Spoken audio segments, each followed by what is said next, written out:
చపాక్ వేదికగా Chennai super Kings versus Kolkata night riders మధ్య జరిగిన మ్యాచ్లో ఈ రెండు టీమ్స్ తమ గత మ్యాచ్లో ఓటమితో ఈ మ్యాచ్లో అడుగుపెట్టాయి. సిఎస్కే టీం అయితే వరుసగా 4 ఓటములతో ఈ మ్యాచ్లో అడుగుపెట్టింది. అండ్ సిఎస్కే టీం కెప్టెన్ గా ఎంఎస్ ధోని ఈ మ్యాచ్లో లీడ్ చేశారు. ధోని రాకతో అయినా సిఎస్కే రాత మారుతుంది అనుకున్నాం. బట్ సిఎస్కే టీంలో ఎలాంటి మార్పు లేదు. బ్యాటింగ్ లో రన్స్ చేయలేక బ్యాటర్స్ పెవిలియన్ కు క్యూ కట్టడం, మెయిన్లీ ఓపెనింగ్ స్పాట్స్ గురించి మాట్లాడుకుంటే వరుసగా దాదాపు ఆడిన అన్ని మ్యాచ్ల్లో ఓపెనింగ్ పార్ట్నర్షిప్ వర్కౌట్ కాలేదనే చెప్పాలి. అయినా సిఎస్కే టీం ఎలాంటి మార్పులు లేకుండా రచిన్ రవీంద్ర, రాహుల్ త్రిపాఠితోనే ట్రై చేశారు. కాన్వే వచ్చిన తర్వాత కూడా లాస్ట్ సీజన్ లో సిఎస్కే కి సక్సెస్ఫుల్ ఓపెనింగ్ పేర్ అయిన కాన్వే, రుతురాజ్ని ట్రై చేయకుండా రచిన్ రవీంద్ర, కాన్వేతోనే ఓపెనింగ్ చేయించారు. అలాగే క్రీజులోకి వచ్చిన బ్యాటర్స్ రన్స్ చేయడానికే హాఫ్ సోపాలు పడుతూ షాట్స్ ఆడుతున్నారు. ఆక్షన్ తర్వాత సిఎస్కే స్క్వాడ్ ని చూసిన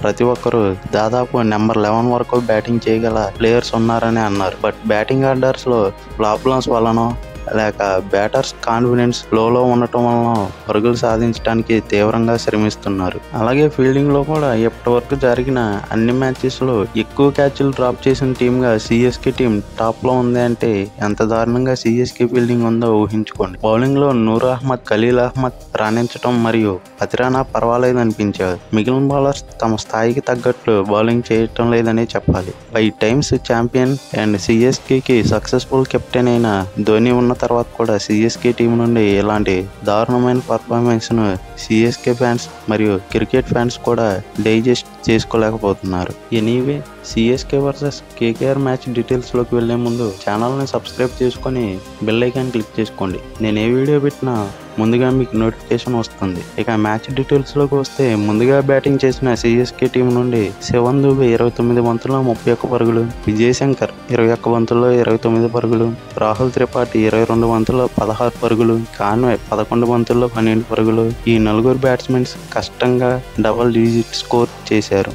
మిగిలిన బ్యాటర్స్ ఎవరో 4 పరుగులు కూడా చేయలేక ఇలా వచ్చి అలా అవుట్ అయి పెవిలియన్ కి క్యూ కట్టారు. 0, 0, 1, 1, 1, 3, 4 ఇవి ర్యాంకులు కాదు, సిఎస్కే బ్యాటర్ చేసిన స్కోర్స్. ఒక దశలో సిఎస్కే టీం 100 లోపే ఆల్అౌట్ అవుతారేమో అనిపించింది. బట్ శివన్ దుబే లాస్ట్ వరకు ఉండి సిఎస్కేను 100 పరుగులు దాటించాడు. త్రిపాఠి, విజయ్ శంకర్ మధ్య 43 పరుగులు, శివన్ దుబే, అన్షుల్ కాంబోజ్ మధ్య చివరి వికెట్ కి 24 పరుగులు. ఈ రెండు పార్ట్నర్షిప్ వల్లనే సిఎస్కే తమ ఇన్నింగ్స్ ముగిసేసరికి 20 ఓవర్లలో 9 వికెట్లకు 103 పరుగులు సాధించింది. ఐపీఎల్ చరిత్రలో సిఎస్కే కి ఇది 3వ అత్యల్ప స్కోరు. చపాక్ లో మొదటి అత్యల్ప స్కోర్ గా రికార్డులకు ఎక్కింది. కేకేఆర్ ఫీల్డర్స్ క్యాచ్ డ్రాప్ వలన విజయ్ శంకర్ 29 రన్స్ సాధించాడు. విజయ్ శంకర్ కు డ్రాప్ క్యాచ్లకు గత మ్యాచ్ల్లో కూడా వచ్చింది. అలాగే ఈ మ్యాచ్ లో కూడా క్యాచ్ డ్రాప్లు అయ్యి నెక్స్ట్ ఓవర్ లోనే క్యాచ్ అవుట్ ద్వారా పెవిలియన్ చేరాడు. సిఎస్కే బ్యాటర్ల తడబాటు గురించి కంటే కేకేఆర్ స్పిన్నర్స్ బౌలింగ్ ను అప్రిషియేట్ చేయాలి. సునీల్ నరైన్ 4 ఓవర్లో 13 రన్స్ ఇచ్చి 3 వికెట్లు తీశాడు.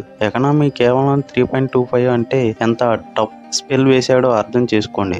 అలాగే వరుణ్ చక్రవర్తి 4 ఓవర్లో 22 రన్స్ ఇచ్చి 2 వికెట్లు, మొయిన్ అలీ 4 ఓవర్లో 20 రన్స్ ఇచ్చి 1 వికెట్ తీసుకున్నారు. ఈ ముగ్గురు స్పిన్నర్స్ కలిసి 6 వికెట్స్ తీశారంటే సిఎస్కే బ్యాటర్స్ పై కేకేఆర్ స్పిన్నర్స్ దండయాత్ర చేశారనే చెప్పాలి. అండ్ హర్షిత్ రాణా 4 ఓవర్లో 16 రన్స్ ఇచ్చి 2 వికెట్లు, వైభవ్ అరోరా 4 ఓవర్లో 31 రన్స్ ఇచ్చి 1 వికెట్ సాధించారు. అరోరా ఒక్కడే 7 ఎకనామీతో ఉన్నాడు. మిగిలిన నలుగురు బౌలర్స్ 5.5 కంటే తక్కువ ఎకనామీతో బౌలింగ్ చేశారు. సిఎస్కే బ్యాటర్ల వైఫల్యం కేకేఆర్ బౌలర్ నుండి అద్భుతమైన బౌలింగ్ తో సిఎస్కే బ్యాటింగ్ ఇన్నింగ్స్ ముగిసింది. 104 పరుగుల విజయ లక్ష్యంతో బ్యాటింగ్ దిగిన కేకేఆర్ బ్యాటర్స్ మొదటి ఓవర్ నుంచి సిఎస్కే బౌలర్ పై కౌంటర్ అటాక్ చేస్తూ త్వరగా మ్యాచ్ ను క్లోజ్ చేసి నెట్ రన్ రేట్ ను మెరుగుపరచుకోవాలని అటాకింగ్ బ్యాటింగ్ చేశారు. పవర్ ప్లే లో 6 ఓవర్లు ముగిసేసరికి కేకేఆర్ 71 రన్స్ కు 1 వికెట్ నష్టపోయింది. ఇదే 6 ఓవర్ల పవర్ ప్లే లో సిఎస్కే టీం 31 పరుగులు మాత్రమే చేసి 2 వికెట్లు నష్టపోయారు. ఈ స్కోర్ తో ఐపీఎల్ 2025 లోనే పవర్ ప్లే లో అతి తక్కువ రన్స్ చేసిన టీమ్ గా సిఎస్కే మొదటి ప్లేస్ లో నిలిచింది. సిఎస్కే బౌలింగ్ యూనిట్ లో అతిరానా పర్ఫార్మెన్స్ బాగున్నప్పటికీ ఈ మ్యాచ్ లో తనని సిఎస్కే టీం బౌలింగ్ కి ఇంపాక్ట్ ప్లేయర్ గా తీసుకోవడానికి ఛాన్స్ లేకుండా పోయింది. బ్యాటర్స్ వరుసగా విఫలం అవుతున్న టైంలో ధోని ఇంపాక్ట్ ప్లేయర్ గా దీపక్ కోడాను బ్యాటింగ్ కి పంపాడు. బట్ దీపక్ కూడా డక్అవుట్ అయ్యాడు. దీపక్ కూడా రావటం వల్ల బౌలింగ్ లో ఇంపాక్ట్ ప్లేయర్ గా అతిరానాను తీసుకునే అవకాశం లేకుండా పోయింది. ఈ డెసిషన్ మిస్ఫైర్ అయిందనే చెప్పాలి. అలాగే పవర్ ప్లేలో 4వ ఓవర్ను ఫామ్ లో లేని అశ్విన్కి ఇవ్వటం బ్యాక్ ఫైర్ అయిందనే చెప్పాలి. IPL 2025లోనే హైయెస్ట్ వికెట్ టేకర్ అయిన నూర్ అహ్మద్ కాకుండా అశ్విన్కి ఇవ్వటం కరెక్ట్ డెసిషన్ అనిపించలేదు. బికాస్ నూర్ అహ్మద్ బౌలింగ్ కు వచ్చిన ఫస్ట్ బాల్ కి నారాయణను బౌల్డ్ చేశాడు. బట్ అప్పటికే 18 బంతుల్లో 44 పరుగులను 244 స్ట్రైక్ రేట్ తో చేసి CSK కి చేయవలసిన డ్యామేజ్ చేశాడు. బౌలింగ్ లో 3 వికెట్లు, బ్యాటింగ్ లో 44 పరుగులు చేసిన నారాయణ CSK వెన్ను విరిచాడు. అలాగే KKR బ్యాటర్స్ నుండి డికాక్ 16 బంతుల్లో 23, రహానే 17 బంతుల్లో 20 నాట్అవుట్, రింకు సింగ్ 12 బంతుల్లో 15 నాట్అవుట్ పరుగుల సహాయంతో KKR కేవలం 10.1 ఓవర్లోనే 2 వికెట్లకు 107 రన్స్ చేసి భారీ విజయాన్ని సాధించింది. KKR team batting, bowling, fielding and Rahane కెప్టెన్సీతో టాప్ నాచ్ పర్ఫార్మెన్స్ ఇచ్చింది.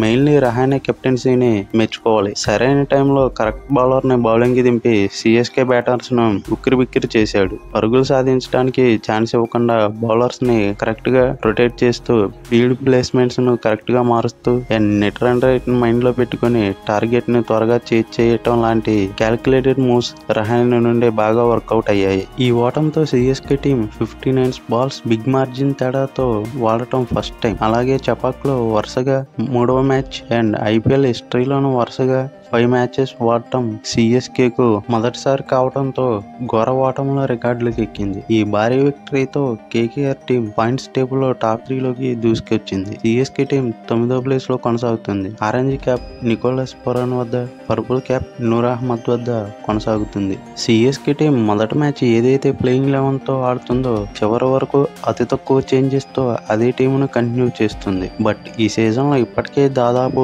15 చేంజెస్ దాటిపోయాయి. అయినా టీమ్ కి విక్టరీ అందటం లేదు. చేసే చేంజెస్ ఏదో బెంచ్ స్ట్రెంత్ తో టాలెంటెడ్ యంగ్ ప్లేయర్స్ కి ఇచ్చి ట్రై చేస్తే మ్యాచ్ ఫలితాల్లో ఏమైనా మార్పు వస్తుందేమో చూడాలి. బికాస్ ఇప్పుడు వచ్చిన ఓటమి కంటే ఇంకా దారుణమైనది ఏమీ జరగదుగా. సో నెక్స్ట్ మ్యాచ్ అయినా ప్లేయింగ్ 11 చేంజెస్ ఉంటాయేమో చూడాలి. CSK టీం తమ నెక్స్ట్ మ్యాచ్ లక్నోలో ఆడబోతుంది. చూద్దాం ఆ మ్యాచ్ లో అయినా కరెక్ట్ చేంజెస్ తో వచ్చి మ్యాచ్ గెలిచి గెలుపుదారులు ప్రయాణిస్తుందేమో చూడాలి. Thank you for watching.